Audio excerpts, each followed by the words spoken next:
So Kamala Harris has been flip-flopping all over the place. And in order for her image to be perfected and protected, corporate media from Fox News to CNN to BSDNC, they're going to do the blame game. Congratulations, third-party voters. Congratulations, former Bernie Sanders supporters. Congratulations, independents. You are doing everything possible to destroy Kamala Harris, and you are a bad person. And what better way to start this off than is, hey, Bernie Sanders supporters, congratulations, you're a Trump supporter. I want to pull up this video here. Shout out again to Case Study QB, who is wrongly being censored. I can't believe it. But let's go and play this video where apparently we are all like Glenn Greenwald living in Brazil. If you were a former Bernie Sanders supporter. Both RFK and Gabbard, strangely enough, endorsed Bernie Sanders back in 2016. And after that election, there was a lot of talk about the so-called Sanders-Trump voter, this kind of like working-class white guy, voters who voted for Bernie in the primary and then Trump in the general election. Does that voter even still exist in 2024? Yeah, I mean, a decent percentage of them were Trump voters already in 2016. So, hey, Bernie Sanders supporters, even if you were a woman, even if you were Black, Latino, Asian, you all became, at that one point in time, straight white males. You did it. Everybody. Woo! Because here we go. CNN's going to do, or BSDNC is going to do its Coca-Cola Classic. Because, hey, if you were a Bernie Sanders supporter, you were already a Trump supporter. Shame on you. All of you people. What you mean, you people? I mean, you people. Shame on you. Shame on you. Yeah, I mean, a decent percentage of them were Trump voters already in 2016. We call them Trump voters now, right? So you're not gaining anything by getting people that have already been voting for Trump twice. There's some, you see them out there in the internet. They're very online. They're posted on Reddit. It's Glenn Greenwald. He lives in Brazil, so his vote doesn't really count that much. But, there are a handful of these people, but there are way, way more, Romney voting Republicans, millions, that don't really like Donald Trump. I mean, there aren't clearly enough to take over the Republican Party. It's a huge minority in the Republican Party. But in a general election, as a swing voter population, there are so many more of those than there are kind of this weird other side of the horseshoe, conspiratorial, anti-vax, pro-Putin voter. Pro-Putin. So if you disagree with the Democrats, Putin is controlling you. If you disagree with the Democrats, you're a Trump supporter. If you disagree with the Democrats and you're not going to support them, you are a very bad person, which is why you should subscribe to Hardlands Media.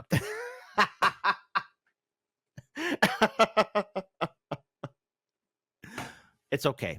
Maybe I'm being too critical to the corporate machine, but I've seen this before. I saw this in 2016 and I saw this in 2020 and it's repeated again in 2024. Democrats, you just can't let go of the fact that people weren't all into Hillary Clinton. And you know something? It would be delicious and glorious and beautiful if we see the same thing happen on election night in 2024 and the epic liberal meltdown. Because I got to tell you, liberals, you better hope that your messaging is clear for Kamala. Because if you keep on blaming Bernie Sanders supporters and third parties and independents, you're going to fail miserably. But that's okay. They haven't learned their lesson. So you can lead a horse to water. You can't force it to drink. There's far fewer of those. So I think I don't understand. Trump is offering nothing to the Haley voter. I mean, Haley herself has gone along with it because of her own ambition, which I think is pretty morally repulsive.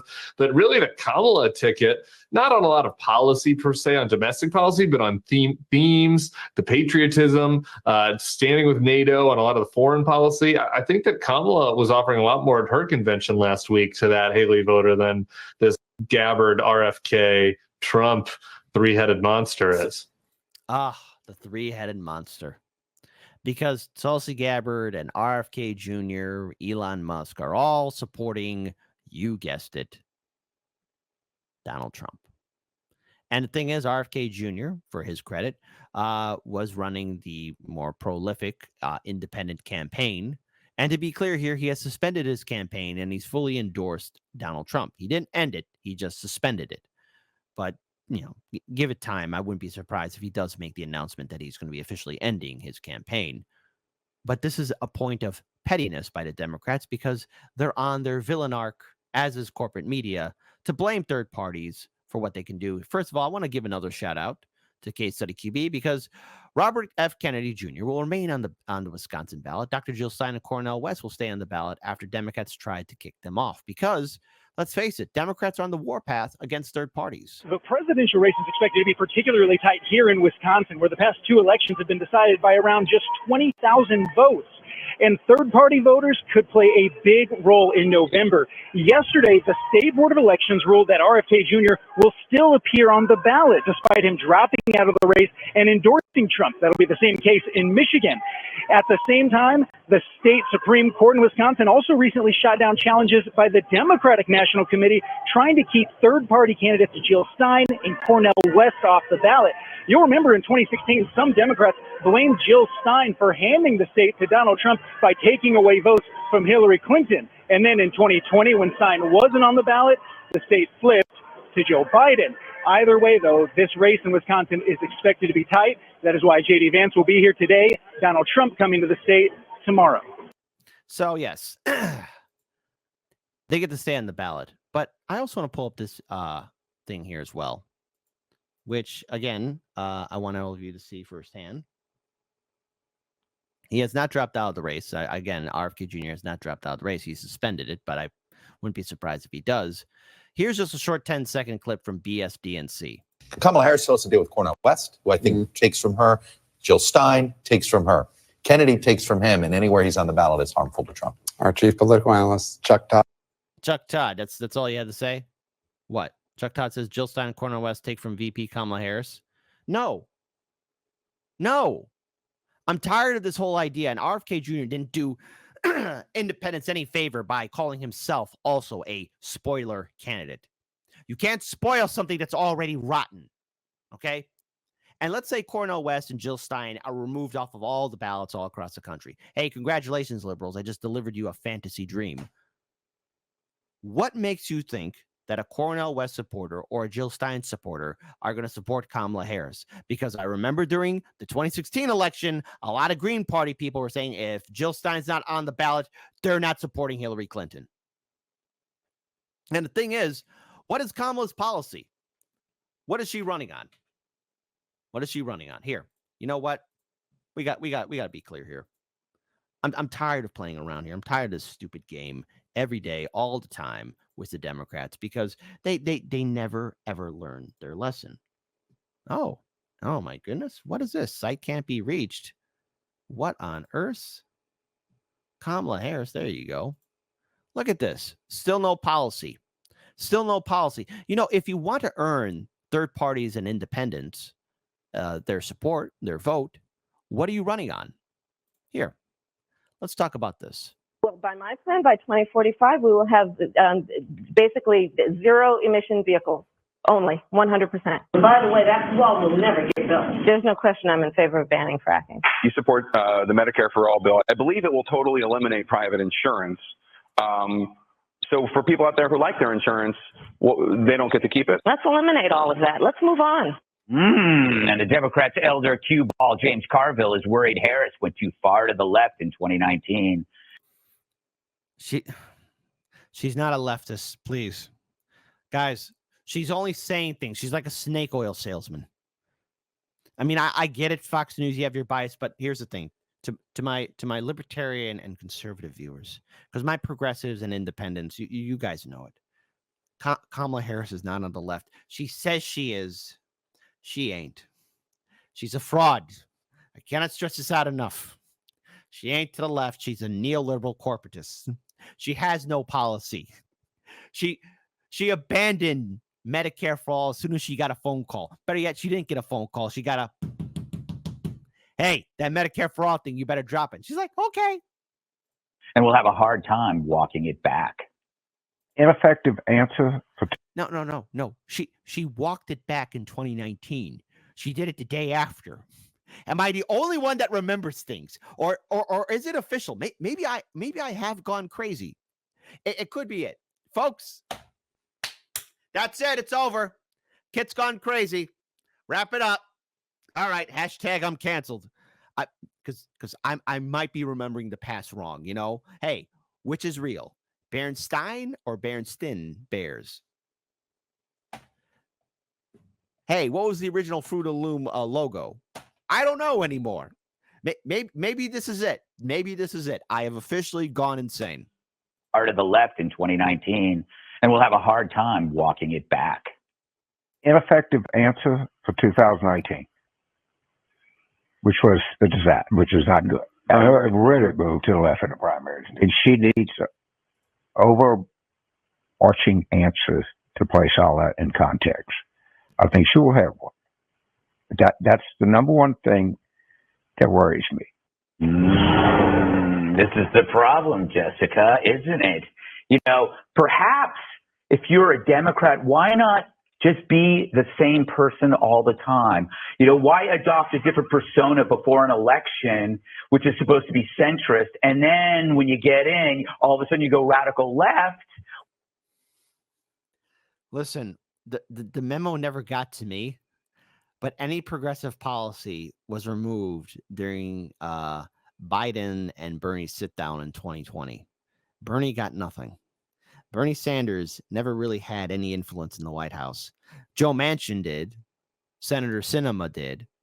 You know, they had a lot of influence. Any kind of progressive policy, what this is, and anything with regards to identity politics is nothing but show. It's a nothing burger. We never got Medicare for all. The Supreme Court just recently shot down Joe Biden's student debt forgiveness as well. So none of the stuff of progressive is flying around Joe Biden. I mean, hell, Nancy Pelosi, with the help of the squad, have done everything they could to put on this show of saying, hey, look, we're for this, but we're not. If the Democrats really gave a damn about these progressive policy issues, they would actually enact them and fight for them instead of sending me stupid emails. And I just got an email right now from the Democrats saying, coming soon, a selfie with you, Kamala and Tim. Oh, yeah, because that's what I need. Friend, Vice President Kamala Harris and Governor Tim Walz want to meet you. Yes, you. They want to meet me? All you have to do is chip in $25 before the end of the month deadline, and you'll automatically be entered into win a once-in-a-lifetime opportunity to meet Kamala and Tim on the campaign trail. How cool is that? So you get to do a selfie. There are days where I just want to run into a brick wall and just keep running through it. Why be two people? It's like having a secret family, Jessica, that you hide from other people. So this is pretty standard fare that someone who has run before had policies that they don't necessarily implement while they're in office. And the closest proxy for what Kamala Harris would be is who Kamala Harris was as VP and part of the Biden-Harris ticket. And I understand that that is a problem for some people, but you cannot run from that. You can run from a position you took in 2019. And we've discussed this before. You know, I think that she could do very well to roll the clips, right? Show me what I said, and I'll explain to you about how different it is once you're actually governing, and that you can't get things like that passed. Something like a Medicare for all, for instance. A lot of people wish that we could have great public health care and that you didn't need private health insurance, but they wouldn't go and say you should eliminate private health insurance, and that's how President Biden. Communists would say that. That's not true.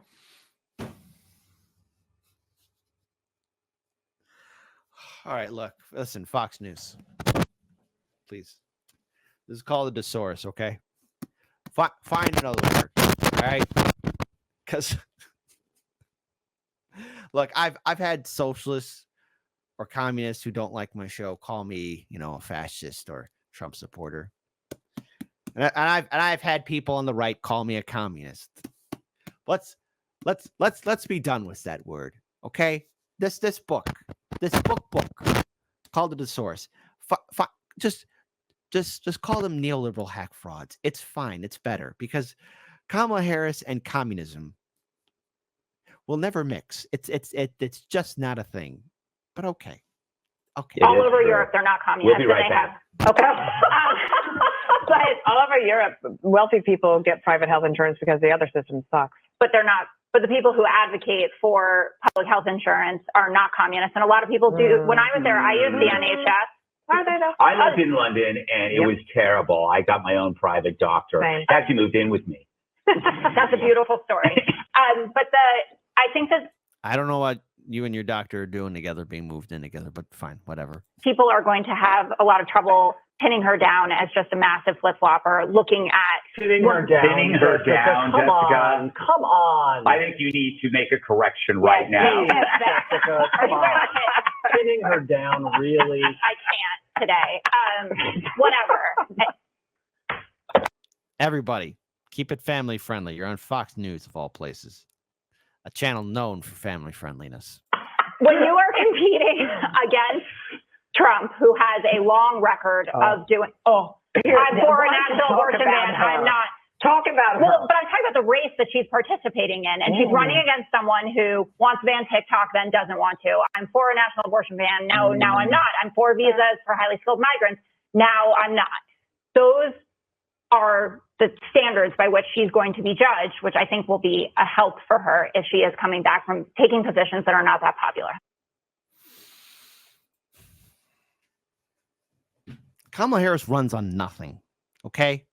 She's that kid in school that cheats off of other people's papers. And even then, when she has to present a project before the class, it's nothing but citations from Wikipedia, okay?